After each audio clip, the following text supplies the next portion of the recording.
დილამშვიდობისა მეგობრებო. მოკლედ დღეს შაბათია. ჩვენი დილა დაიწყო 9-ის ნახევარზე. მომართვი. პატარები ძალიან ადრე იღვიძებენ ხოლმე, ანუ არ აქვს მნიშვნელობა მილანეთი უნივიცო. არ აქვს მნიშვნელობა რომ საათზე დაიძინებენ, ანუ რაც არ უნდა გვიან დაიძინონ, მაინც დილით. და ეხლა მე და ნიცამ უნდა მოვამზადოთ გემრიელი ბლინები. ესე იგი, სანამ მე სანის ვაძინებდი, ნიცა შენ რა შევოდი? ვალაგებდი. რა დაალაგედე?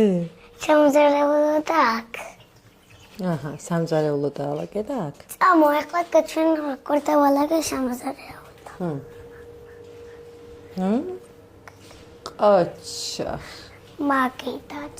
გადაწყვეტ. ელი უნდა გავრეცხოდე. რა უნდა ხდა? უნდა გავრეცხო ჭურჭელი. მომწოდე. არ მინდა მე გავრეცხა. არა. მე დახმარება მინდა შენ. ჩემო ცხოვრება მიყვარხარ. მომე.